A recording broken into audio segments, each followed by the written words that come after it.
Brian McGarvey, who's a member of the Tulip team here and is going to be moderating our next panel on effective scaling, how to manage a multi-site deployment with governance. And now I'll pass it over to Brian. Awesome. Thank you, Maddie. It is my pleasure to introduce, or let them introduce themselves, but Aiden, Dave, and Audrey. So Dave, I'll let you introduce yourself quickly. Absolutely. Thank you, Brian. Nice to meet everyone. My name is Dave Griffith. I've spent the last 15 plus years in automation and manufacturing, everything from working with a large OEM. I spent a few years in systems integration, working on multi-scale deployments, and then the last 4 years as a consultant and practitioner, mostly helping people not stumble through the pitfalls that I've seen time and time again as we go to build an architecture and then deploy. Awesome. Aiden? Yeah, my name is Aiden Alai. I'm the manager of the manufacturing system integration team at Plug Power. My background got started off in oceanographic remote sensing. That kind of brought me into kind of large data system, data collection and processing and analysis. Started off at Plug Power a couple years ago and really started to roll out our MES integration where we utilized Tulip and began to really get better insights and visibility into our production floor. Awesome, thank you. Audrey? Hey everyone, my name is Audrey Vandycastle. I lead the digital transformation team at Stanley Black Decker. My team deploys Tulip and some other softwares into our manufacturing and distribution centers around the world. Awesome, thank you. Let's get started. Aiden, to give a little context to the audience, can you give a little background to Plug Power, how you got started with Tulip and where you are today? Absolutely. Plug Power is a hydrogen infrastructure and fuel cell manufacturing company. What we do is we develop the full vertical from hydrogen production, storage, transport, and then eventually to our fuel cell systems where we generate back to electricity. This is a new technology that is hopefully going to make pretty big splashes in the renewable energy space. And we started off a couple of years ago, maybe 3 to 5 years ago, really starting to convert over from an R&D sort of engineering environment to a much more manufacturing steering and eventually with the aim to become a world-class manufacturer one day. And with that, there has been a lot of education and understanding of what does it take to really capture this moment and to have an understanding of what's going on and utilize technologies to get there. So it's been a really interesting journey and a lot of education that the company has undergone and a lot of process development that has really come out of some of this data collection that we've captured. And I'm excited to see what the future is. Awesome, thanks. And about how many sites roughly, production sites? Yeah, so we're deployed in about 3 regions right now, in 2 primary regions in Rochester and then the capital region in New York. Okay, wonderful. Audrey, I think most people probably know who Stanley Black Decker is, but can you just give a quick background and same thing, kind of your Tulip journey and where you are today? Sure, yeah. Stanley Black Decker is the world's largest tool manufacturer. We make lots of brands. Stanley and Black Decker are the obvious ones. We also make DeWalt, Porter Cable, Craftsman, Irwin, Lennox, the list goes on. We've got a lot of brands out there. We got started with Tulip a couple years ago. We're actually a venture partner of Tulip, so Stanley Black Decker has made a venture investment in the software. And we really started within our Industry 4.0 team at the time and really looking at how we could leverage Tulip as a tool to effectively track data on our shop floors, empower the citizen developers in our sites and the innovation that we saw that our sites were hungry for, but also kind of keep it contained, right? And how we could also refine processes with digital tools is really kind of the initial use cases that we were looking at with Tulip. We've certainly scaled since then. We're in maybe 40 to 50 of our sites to varying degrees of implementation and integration within SBD, and out of about 150 sites total. So yeah, we've got a long way to go, but we've certainly come a long way since we started a couple years ago. Awesome, thanks. Yeah, so 2 different kind of orders of magnitude of, I guess, addressable, multi-site, deployment, but still progressing and on the way. So shifting the focus to governance and multi-site deployment, typically when we think about managing a platform, it's more around it's managing a platform, not individual applications. It's things like governance and structure and ownership. I think one thing it'd be great to hear about your how you are thinking about this and then kind of the main areas that you focus on. I know Dave, you've had the opportunity to work with a lot of different customers. Obviously, Aiden's at Plug Power, Audrey's at Stanley Black Decker. But can you kind of walk us through how you approach this problem with your customers, kind of going from one site to multi-site?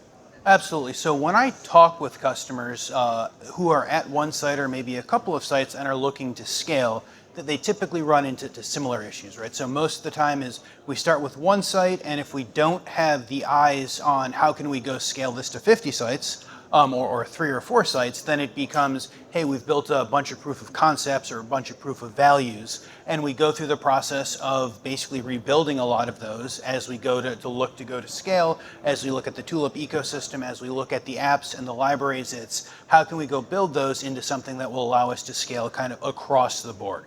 So from that perspective, every time I go and I talk and I work with customers, it's always, let's understand where we are today and where we want to get in 5 years. And if it's 3 sites or 5 sites or 150 sites, then it's let's go build an architecture to allow us to go get to that point. Let's go build scalable applications that we can easily replicate across the board, and then go build that as the foundation so that we can focus on things like management and governance and everything else as we move forward. Awesome. Digging in a little bit more, when you're having those initial conversations, who are you talking to? Is it people on the shop floor? Is it all at the C-suite in between? Kind of who are you getting buy-in from? Absolutely. So from my perspective, if you want to be successful in building an application and scaling it, it has to be all of the above. You have to have buy-in from the C-suite because corporate is going to have to invest some amount of money in order to go build the application, to go build the standards. But then you also have to go work with the people on the shop floor and everyone else in between in order to understand what their needs are and how to go ahead and build those applications. So from my perspective, it's all of the above. We have to have buy-in from the C-suite in order to have any chance of success in order to scale. But then you've got to have those internal champions who are excited about what you're doing and see value in what you're doing in order to be able to go build and to start to build those applications. Got it. So Aiden, I know you've more recently started your journey with Tulip and are scaling to multi-site. Can you describe how you've built your team and the things that you're focusing on? Absolutely.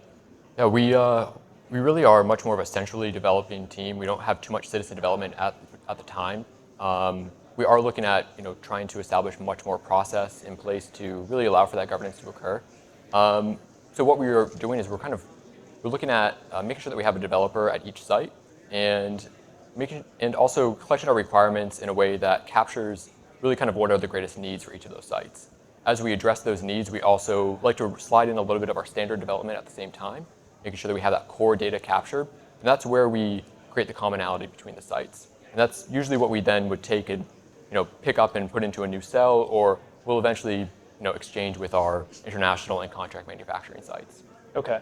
So just to replay that, centrally managed more or less, and then you have kind of deployed out to the sites. How do you manage that inflow of ideas and kind of what those applications are going to be? At first, it started off as a very kind of organic growth where we just receive the request and we act on them. We've really kind of passed that threshold where organic growth no longer makes sense, and it's time to become a little bit more controlled and structured with the development. So that changeover from much more of a centrally controlled group to something that does allow for citizen development, I definitely see that as coming in the near future, and probably something that is going to be a necessity when we go to some of our contract manufacturers and global sites. Got it, thanks. Audrey, shifting focus to Stanley Black Decker, maybe can you same question, can you kind of describe the team that you've built, the deployment at Stanley Black Decker, and how are you, where are you focusing your efforts in terms of scaling globally? Yeah, sure. So I have a central team that really serves to develop standard applications or help certain sites that are more higher priority sites digitize their operations. I've got 5 developers on my team globally. So a lot of sites, not many developers, right?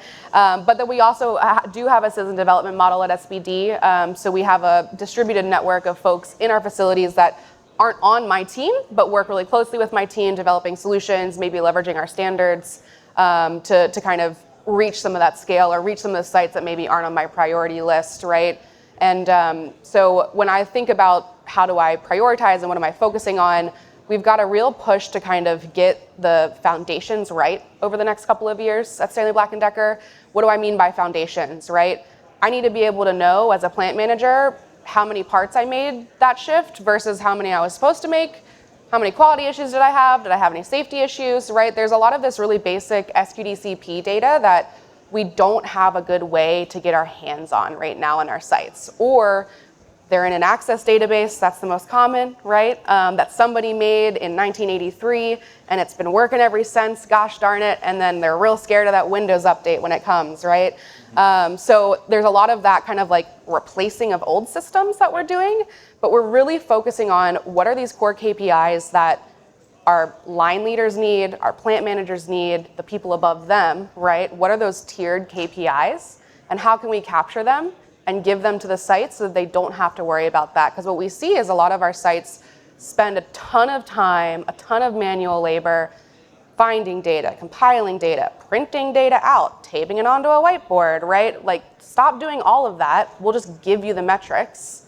Use the apps to get the metrics, right? So that's our real focus right now, is really back to the basics. Let's get those basic KPIs, get those out of the way, and then we can move on to some of the more shinier stuff. Don't get me wrong, we got some cool, shiny use cases as well. But the big priority and focus for my team is on those like real standard SQDCP run the shop KPIs. Yeah, and maybe for the audience who obviously doesn't know this, but you have your standard applications which are available to a site that raises their hand, or you say, hey, you're a focus. But then can you just describe how you also enable citizen developers at the sites to develop as well if they have the motivation, the skill level? Sure. Yeah, so I think one of the ways that we identify or make citizen developers, I think that we've actually worked really closely with Tulip to do this, is where we'll have build sessions with the site, and then we can really easily tell who the citizen developer is going to be at the site, right? If there isn't someone who right away raises their hand or gets voluntold by the plant manager, right?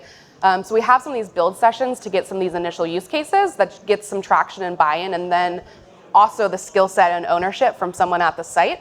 But then we also have some sites where we don't need to do that. They've got the skill set already, and we just hand them the keys, and they're off to the races, right? We can support them, they can use our standard apps, but it's a measured approach depending on what skill sets exist there in the site. But we're all about enabling our sites, keeping them freedom within a box, as you already said this morning, right? What we often are finding and combating is these rogue systems that the plants will go out and build or solution themselves. So for us, the benefit of at least having them on a centralized platform that we can access and see what they're up to is better than the alternative of them just figuring out how to do it by brute force or swiping their credit card. Awesome, thanks. So kind of the next question I want to dig into is, when we see deployments, we meaning Tulip, there's usually a natural tension that develops between the OT side of the organization and the IT organization. And there's typically that tension, but a lot of questions that get asked. Can you, this is to all three, can you all describe kind of what your interactions have been with IT as a counterpart and as a partner, what kind of questions they ask, and kind of how have you navigated those waters? Like how have you navigated those waters safely so you can use a tool like Tulip, which may not be as familiar to the IT landscape? Well, I know from my experience, it's definitely been an evolving relationship, something that probably started off as maybe more combative than you would have liked, where it's kind of an argument about who's responsible for this, and we never allowed for development to happen outside of IT before. What does that look like for this organization? How do we manage that? How do we oversee it? How do we make sure that we're secure and we're not doing anything that is outside of the rules? But the way that we found to really kind of engage them and make sure that they feel involved is going through review processes, working through system schemas with them, making sure that they are part of the conversation. There was a lot of discussion and presentations that we had before we even decided on an MES system, really to define it as an organization. What do we want from this? What do we want as a system? What is it going to achieve for us? Seeing that is something that operations can then take on really has allowed for them to see, all right, you guys have the resources, you have a great tool that will allow you to do this in a safe space. Tulip is a great tool that really has framework where IT doesn't necessarily need to get involved with that upfront development. And with all of that, it kind of has allowed for us to cut out our area for OT and IT, and definitely more to be done there to help establish that. But I think it's moving in the right direction, and we're coming closer and closer to a little bit more of kind of the industry standard of cutting out that space for us to run and develop safely. Got it. So is it fair to say that you had to take a more of a strategic focus or a business value, you had to align on the business value to understand, hey, this is why we're doing this, and then it naturally, that partnership kind of came together? Is that a good way of summarizing it? Yeah, I think helping them be part of the decision-making process was probably critical. Letting them know that this is something that where we have the executive sponsorship for. It's something that is needed by our broader organization, by manufacturing as a whole. Really kind of explaining the need and why the current systems or the current methods that we're undergoing right now aren't going to be able to address that, and seeing that we're a resource in addition to IT. We're going to be able to alleviate some of your pressure too by portaging this over to a much more OT developer space. Great. Dave, Audrey, anything else to add? Absolutely. Thank you, Audrey, and thank you, Aiden, for jumping on that one to begin with. I think that I guess we've had lots of conversation about IT versus OT and IT-OT convergence here today at the conference. And I like to always say the best solutions and deployments I've ever had is when IT was a partner as opposed to looking at them as potential opposition. Right, at the end of the day, manufacturing or industrial groups, we should all have one goal. That goal is to produce cases, is to produce whatever it is that we go ahead and make. And if we go into projects with our C-level executives or our plant-level executives all aligned of we need to go ahead and hit X, Y, and Z use cases in order to provide visibility so that we can all do our jobs better, so that we can make more cases, and maybe we all do something like get bonuses or raises at the end of the year, then it's a much better perspective to go into the conversation as opposed to saying, hey, I got to go in and I got to talk to Aiden from IT, and he and I are going to arm wrestle for this thing, and at the end of the day, we're going to butt heads and we're going to come out and he's going to be upset at what I do, and I'm just going to do whatever it is I like. So from my perspective, it's very much we need to go find and use IT as our partners. It's very much there are lots of great IT tools that we, as we talk about Tulip and some of the other partners out here, are very much butting against of using IT technology on the plant floor. And so how can we go leverage their tools and what they're good at to go help us run better as a facility? Are there any, you might have already answered this or touched on, but are there any like aha moments that you've seen with engaging IT? Is it truly just like, hey, having the buy-in from the executives and having them be a partner? Or are there any kind of like key conversations or questions that you have a more diverse set of customers that you've worked with?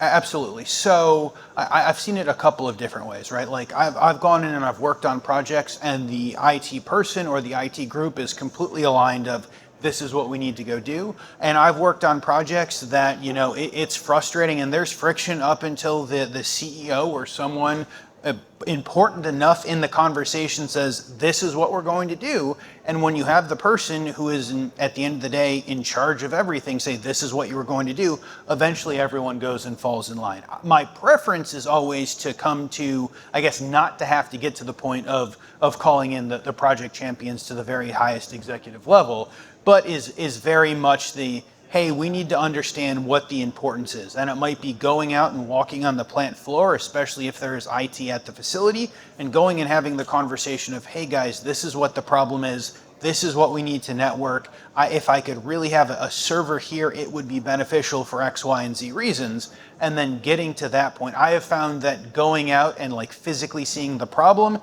is generally exceptionally valuable for everyone involved. And if we can all agree on the problem, then most of the time, at least, we can agree upon a solution. Wonderful, thanks. Audrey, over to you. Kind of the questions. Yeah, we were all groaning about IT before this session. So I think that it's a universally felt pain amongst this industry, at least with most people that I've talked to so far. If anyone loves their IT org, I would love to chat with you, actually. Need your secrets. There's some very tactical things that we do to appease or partner with IT, keep your friends close, keep IT closer. Some of those things are, you can put in a ticket in ServiceNow to get access to Tulip or create a Tulip instance. Is that the only way to do it? No. But does that make IT feel better? Yes. All of the apps that my team develops, we use an IT process called TechPass within Stanley Black Decker. This is like a checks and validation process that looks at a whole bunch of different facets of things that IT is concerned about, privacy, employee privacy, data security, cyber security, all of these types of things. So we do that to say, hey, you guys have, we're making this app and we meet your standards, right? And then we also have, honestly, weekly touch points with IT. We say, hey, we're having trouble with this or that. Can you help us out, right? So bringing them along for the ride and making them part of it instead of we're going around you has been really beneficial, because that was the first couple of years of our approach, was ignore IT as much as possible.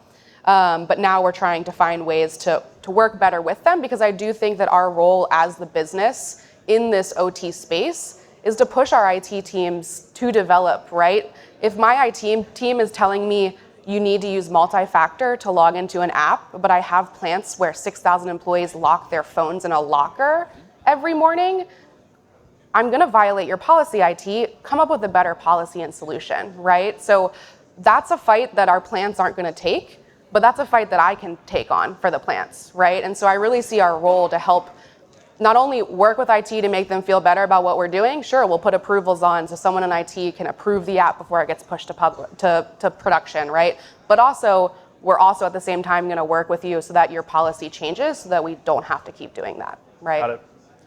Yeah, so I think the themes that I heard were kind of, that effective collaboration.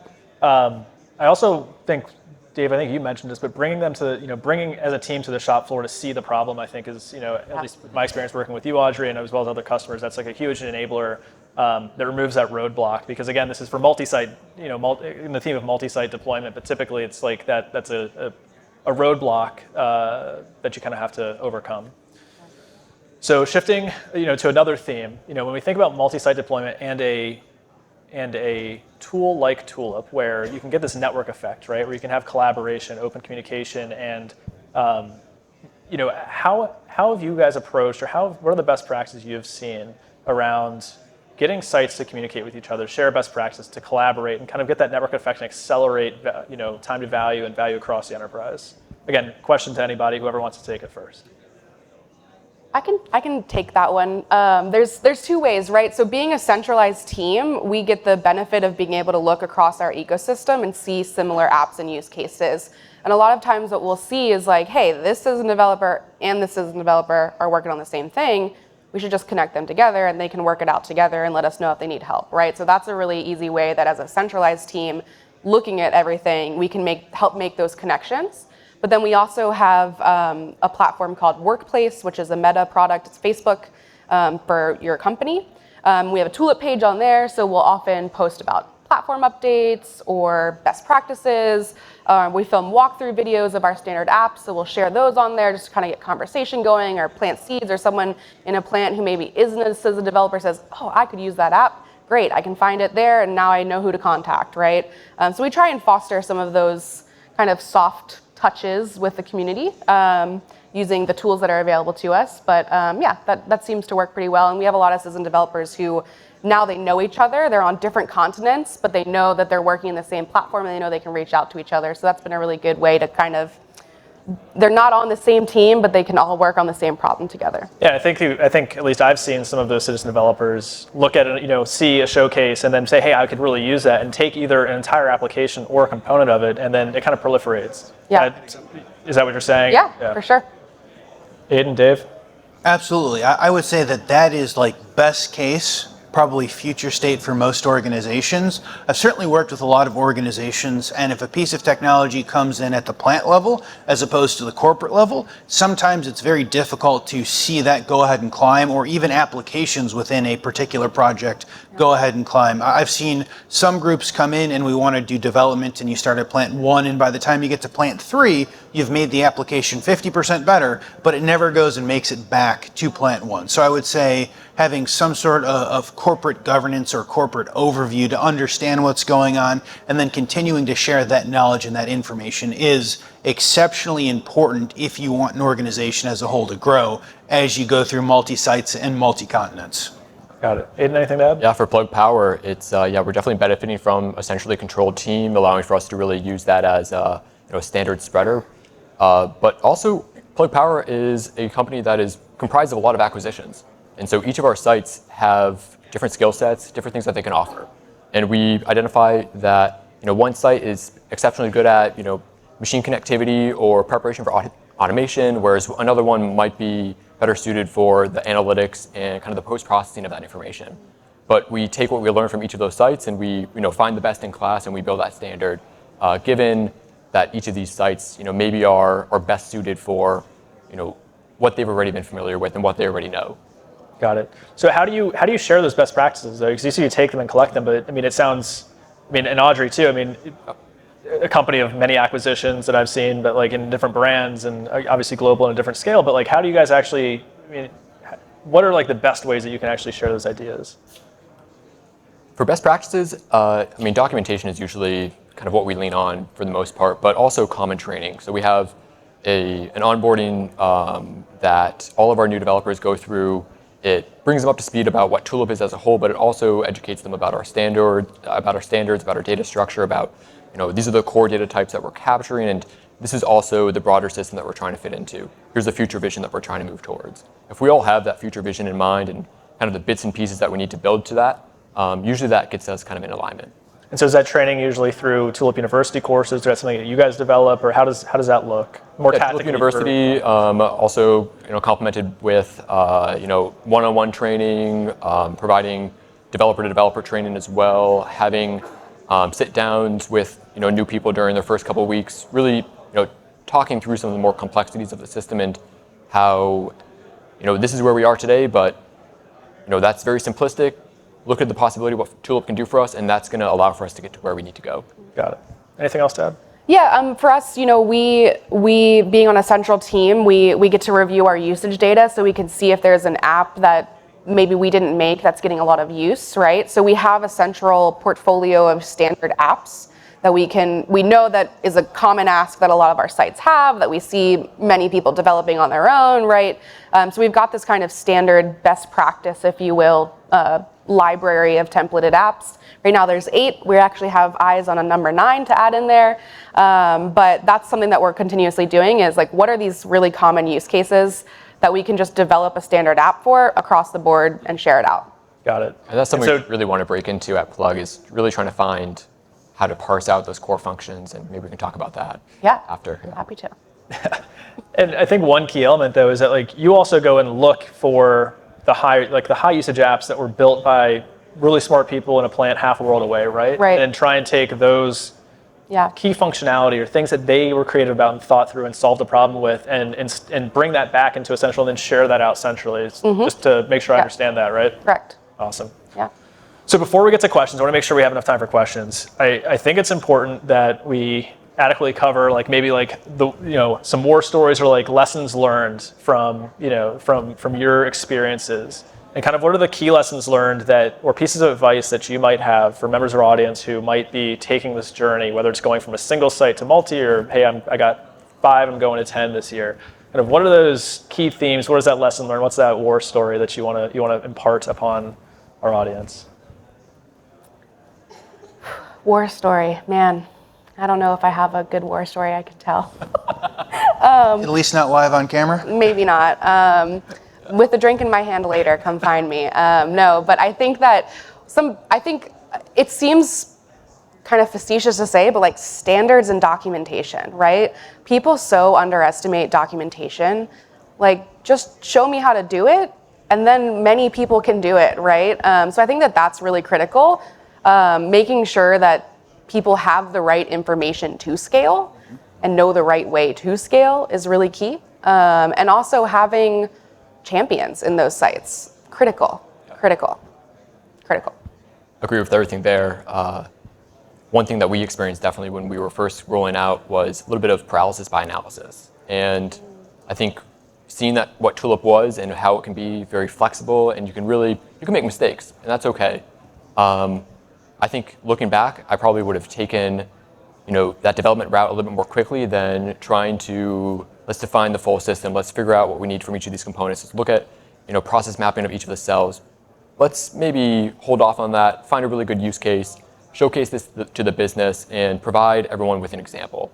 And that usually speaks really to the people who, can't rely on the documentation, who really can't see the system through the presentations, but can see it when it's actually on the floor and working.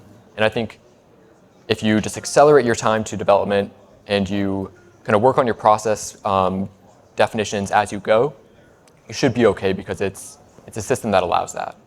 That first use case, I think, is really critical too. And I think that even, in any software that you're trying to implement, right, having a use case that actually drives impact and value right away, really critical, right? Yeah, you can make an app that asks employees how they feel. Is that going to make the CEO care because it saves you $500,000? No, right? So maybe that first use case where you can save $500,000 is where you should start. And then also showcasing those successes to the sites that you want to go to. I think there's this real FOMO that you can take advantage of, right? There's some psychological stuff, if you want to talk warfare there, right? Where you can say, look at all these cool things that this site can do because they have this digital tool. Don't you want that too, right? On top of the productivity and savings and value you can generate from it, right? And you can do it quickly. And you can do it quickly? Yep. Yeah. Without very much of IT's involvement. No IT. With IT along for the ride. Absolutely. I'm going to echo, especially going and picking use cases and having operators and needs drive those first use cases in order to go build those internal champions and in order to go build the goodwill within the organization. And then I really liked Audrey's points on standards and documentation. I completely agree. Time and time again, we see projects being delivered to Site 1, maybe not, probably not without standards, and almost certainly without the documentation to allow us to go scale. And I would say certainly within the Tulip ecosystem, go pick your core use cases, turn them into applications, or go take some of the applications from the applications library and go modify those to your use cases as good starting points. And now you've got this generally canned solution that, while not 100% for all of your facilities and cells, is going to get you very close. And so the next time you go to scale, it's going to not take the 10 weeks or the 20 weeks it took you to develop the first time. Hopefully it'll take 2 or 3 weeks, which will continue to go with the FOMO, as Audrey was talking about, for the next 20 facilities. Wonderful, thanks. So with about 10 to 15 minutes left, wanted to open the floor for questions for our three panelists. Are there any questions for them? And I think is there a microphone floating around? On either side. Okay. Hi, Giovanni. Very good conversation, by the way. So quick question. You guys had talked a little bit about migrating from, let's say, a legacy platform or legacy systems over to Tulip or your new platform. What have your experiences been in managing that migration from, let's say, a transition from legacy over to the new platforms? It's something that we're currently kind of going through and battling, and would love to get some more stories or advice or things to look out for and prepare for in the future. I think in our experience, typically people are really tired of the old platforms. They don't work for them, they aren't configured for them. An example I'm thinking of is we were down in Tennessee. Actually, I think, Brian, you were there with us. We were talking about replacing an Access database that they would use to count downtime. In one of our sites, they have a person with a clipboard who goes around. When they see the red downtime light lit up above the station, they say, "Why do you have downtime?" And they write it down on a piece of paper, right? And then they go back to a computer and they enter it into an Access database. And then at the end of the day, they take that Access database, they push a couple buttons in it, and it sends out a production email, reasons for downtime, right? And they have probably 127 downtime reasons in this facility, in this line. And they would always say, "Oh, yeah, man, we really wish we could change these downtime reasons, but no one knows how to. We would love to have less downtime reasons," right? So there's lots of easy ways that a new solution or changing solutions can solve some of those pain points that people have with these archaic systems. And so really talking to the operators and hearing what their pain points are. You hate that you have to write it down on a clipboard and walk back over to a computer and type it in and work with this old clunky Access database. Cool, we can make that a lot easier for you, and you can use an iPad and do it right away, right? So I think finding their pain points with their old systems or their leadership's pain points doesn't give me the data I need, doesn't give me the data in the right format. I have to do a lot of gymnastics in Excel afterwards with the data to make it work for me, right? I think those are the real keys to making that transition unquestionable and easy one to do. And on my team, we centralize the funding for it, which also makes it easy. And Absolutely. Definitely, I agree. In addition to that, one thing not only to simplify kind of the input method, but also asking the question, how do you access this data after you collect it? I think is usually a big, aha moment for people to say, all right, well, I can't access this unless I have the file or I have a link to it from the SharePoint directory or from sort of an FTP server. How do you project this out with a visual? How do you push this to an audience that needs to make decisions off of that information? Yeah. That usually pretty much helps solidify that we do need a better system. We need something that's improved, and we need something that's more interconnected. Mm-hmm. Absolutely, I agree with all of it, and I would just say I've dealt with a number of builds to replace legacy systems and then cutovers. I agree with everything that is being said here. Take this as an opportunity to transform your system, to go make it the system for the next 10 plus years of the organization. The number one worry that I hear time and time again is, how do we know that the data is going to be good? And that is the biggest worry that I see time and time again. So it's very much, we're going to go build the system, and then maybe there's some period of time that we're running it parallel. I think it really depends what system it is and how critical it is. And for some of those smaller things, you're just going to go cut over and go validate the data on the back end. But for some of the really mission critical systems, it's hey, we're going to have to go through a week or 2 weeks or whatever it looks like of running these in parallel to make sure that the data is validated against known good data, which, I mean, as good as the old system that you're looking to change can possibly be. And then that builds confidence in all of the operators and all of the operational staff that, hey, we built this system, it looks basically the exact same thing, but instead of 127 downtime reasons, I have 7 or 10 or whatever that number is. And this makes my life easier. And then being able to compare the live systems against one another generally helps in the process of the cutover and the changeover. Hi, thanks for sharing a really great conversation. I was wondering if anybody on the stage has any experience deploying to your suppliers, or kind of how do you drag them along with you in your transformation, for lack of a better term? We kind of do, in a weird way. I'm thinking about particularly our returns. So within the United States, our returns from Home Depot and Lowe's are handled by third-party folks in a third-party facility, but all run through Tulip, right? And there are some SBD employees involved, but a lot of it is working in facilities that aren't ours with systems that aren't ours, right? And so for us, it was really, we needed the visibility. Again, I come back to another Access database that we replaced that wasn't working for them, right? And for us, it's actually become a really interesting lever for our finance team to explore, because now they have data they can access around our returns that are making them think about things in a different way, to put it in a way that I can talk about here. I think that it's not necessarily a supplier, but certainly a partner and a retail partner of ours, that having this access to this data is transforming our relationship in ways. And I think that's something that you can approach suppliers with. Hey, this is going to make it easier for you, or this is we have a lot of mismatched data or really bad data that we would get from people like that or organizations like that. And so this kind of value prop makes it a little bit easier for everyone involved. And if I may add to that, I would say it's certainly easiest if you guys are large enough that you can go mandate to at least your tier 1 suppliers that this is what they're going to use. I'm assuming, based upon the question, that you guys probably are not. We are not. Okay. So I think that, of course, it's best if you can go mandate that. And then I think beyond that, it really depends upon the relationship with the suppliers that you have. And if you've got a core group of really good suppliers, maybe it's you guys go do some of that development and say, hey, can we give you some of the development that we've done to go tie our supply chains closer together so that it makes us easier for ordering.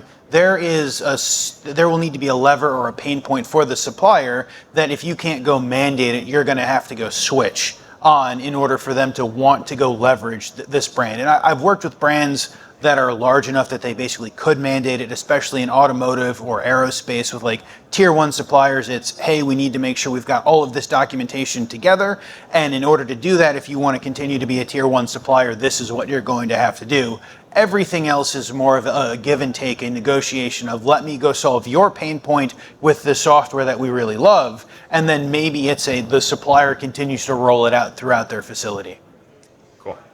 Slightly different spin or different context for us at Plug Power, where we don't push a lot of data to our suppliers from the Tulip system, from MES. But what it has done, it has identified that there's not a lot of opportunity to do that with the current quality elements that are on the floor today. Mm-hmm. So how do we determine that this was a operator-related defect or a supplier-related defect? And knowing that we can't really make that determination with the defect collection as it stands today has prompted our supplier quality teams to do a little bit of an investigation on how do we make sure that we catch this before it ever gets to operations. Mm-hmm. And that's really been something that has come out of the system, shining a light on what we have visibility into and seeing that that's a big gap.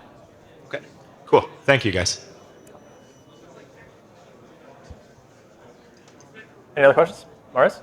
Yeah, Marius, one question. I mean, we're talking about big enterprise environments, about governance. One thought that is not very clear in my mind so far is, on the one hand, we want that we stick to the governance, everything is compliant, IT is happy, things are fine. On the other hand, we want to kind of democratize the shop floor and like give the power to the people, right? And at the end of the day, it's also what are the people allowed to do on the shop floor. So when we talk about Tulip, a no-code platform, do I give them like the freedom to do things? Do I want them to be very limited in what they're supposed to do? Is this democratic? So I believe it's a field of tension. I would be really interested in how you see it in enterprise how do you see this field of tension? I mean, for us, yes, please use my platform, right? I think that the innovation that we see in our sites, we owe that to the frontline operators, right? I think that we can't expect everyone to be able to do it, though. So I think that for us, we have the benefit of being unregulated, right? No one cares about how power tools are made, I guess, right? So we have the freedom to do that. I think that there's certainly things to measure in that. For us, the cat was already out of the bag in that regard. So it's actually a step towards controlling that chaos a bit to allow folks to develop on this platform. And I also think that with such a small central team, there's no way that I could get to all of our sites or be able to answer all of the problems. So it's almost like a crowdsourced way to address some of these issues by enabling or allowing for the citizen development to happen. Yeah, definitely free up the space on the development side, but lock down the deployment side. Make sure that you have good approvals and reviews before it even gets to the floor. So they can develop, they can do whatever they need, they can break what they want within their little sandbox, but it's never going to impact operations. We can't wait for custom user permissions. Yeah, so I mean, I think what Audrey's alluding to is like, hey, there's a certain number of user roles within Tulip, but within custom user roles, which is coming out or expected to come out soon, there'll be a lot more fidelity in terms of who and what can do certain things. I do also want to touch on other governance and control type features. Audrey, I remember one that I think was highly asked for by SBD was, hey, the ability for any instance, just make sure there's always a backstop of no matter what's created, somebody like yourself or Antonio or whoever on your team has to approve that. So Marius is saying like, go forth and develop, but if it's a business critical system, it's not going to hit the production floor until somebody can verify, validate that, hey, this is a valid app, that it's not going to break production, that kind of thing. Again, across like the sliding scale of important, not business critical to business critical, there's always a gray area that context matters, but there are like these things in a platform like Tulip that enable governance from more of a systematic or feature set perspective. Absolutely. I would say change control, very important, of making sure that no one can push anything to the system that goes and breaks the system, then you go down. I would say to the initial question, typically I say, hey, go start small and pick an application or a use case. I would say when it comes to citizen development, I think it's very much as everyone loves to use their phone and go do all of these things. In my experience, you're going to find a very limited number of people who really want to go develop. And sometimes they're happy to develop for a bunch of use cases. Much of the time they want to go solve the problem that they have over and over again. So for that, it's very much a, hey, go ahead, give everyone the guardrails, say, go ahead and feel free to develop. There is a change control. And I think Audrey had talked about before how lots of times they'll go build apps with people.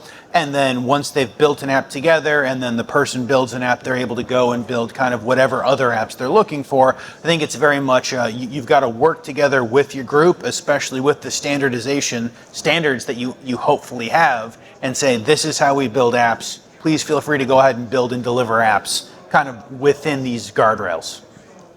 All right, well, thank you all very much for attending the session, and then thank you to our three panelists for the great content. Appreciate it. Thank you. Thanks, Brian.